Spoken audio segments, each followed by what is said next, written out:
women, our bodies have this beautiful, natural, and powerful ability to bring new life into this world. Our bodies are meant to do it and prepare for it every single month. And if we don't do it, then we go through our menstrual phase. Now, unfortunately, periods are something that we are kind of taught to be ashamed of or to keep private.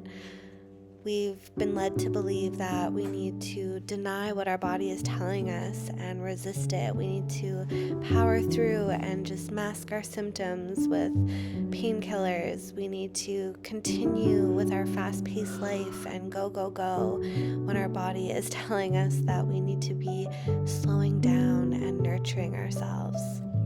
I like to implement some different habits when I am ending my luteal phase and preparing for my menstrual phase of my cycle.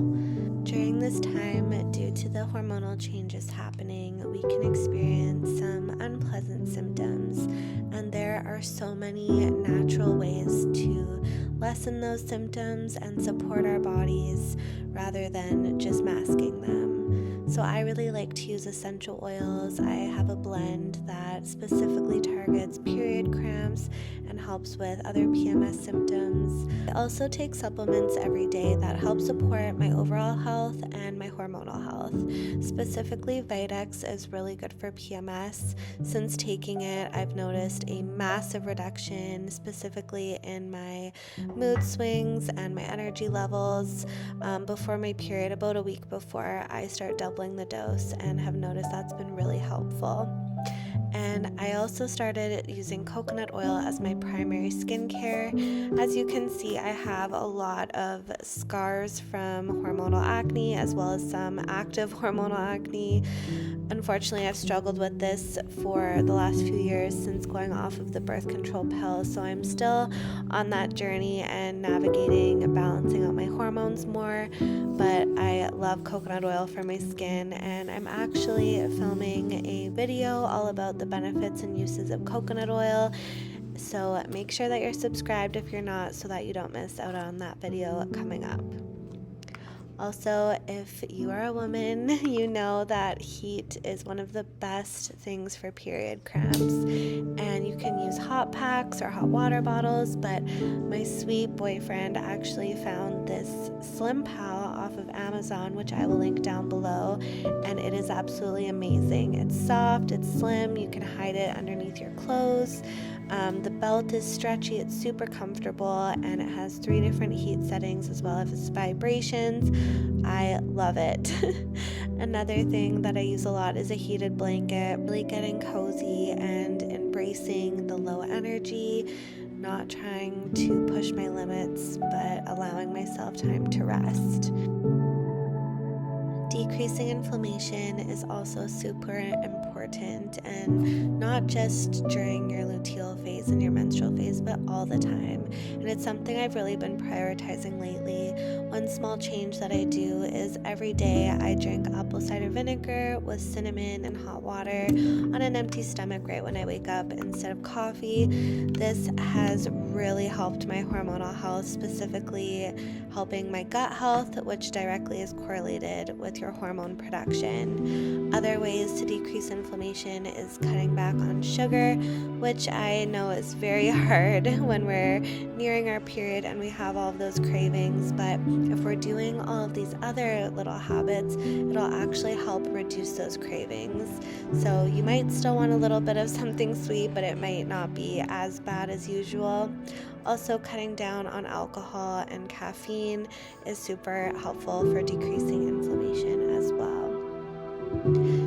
During our luteal phase, it is a time for resting. Our body is believing that it could potentially be pregnant. Our hormones are increasing and then rapidly decreasing if we're not pregnant. And there's just a lot of changes going on. So when we feel fatigued, when we feel low energy, that is our body telling us to rest. So rather than resisting it and trying to power through, as I said earlier, that's just going to add more stress onto our bodies and spike our cortisol and make our symptoms worse when we are trying to lessen them and love and support our bodies instead. So I really just move slowly, allow myself to take a nap, sleep more, rest on the couch. I'm quite introspective and withdrawn too, so I like to read and journal and keep to myself and really cherish that alone time too.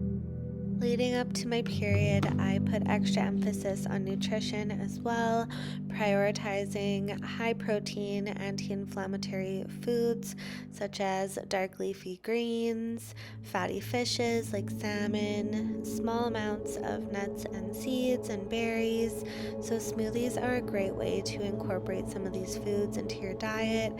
And if you're having cravings for sugary sweet foods, smoothies are really great for curbing cravings as well. Because of all the hormonal changes going on and our body's increased sensitivity to stress, it is so important to choose activities and habits that are going to be relaxing and restorative and help decrease some of those PMS symptoms. So things like taking a hot bath or just getting outside in fresh air and nature and the sunshine, going for a walk. These are all ways that we can boost our mood a little bit, decrease stress, ground and recenter ourselves, even help with things like bloating and period cramps. And if you watched my 2024 mindset video, I talk about cycle syncing, and this is just syncing our lifestyle with our periods. So just like the earth, just like the moon, we go through cycles, we go through phases, and you can think of our menstrual cycles just like the seasons. So our menstrual phase is winter, our energy is low, we need to focus on rest and recharging and preparing for spring, which is our follicular phase where energy is rising, our creativity and motivation starts coming back. It's a good time for more intense workouts and strength training.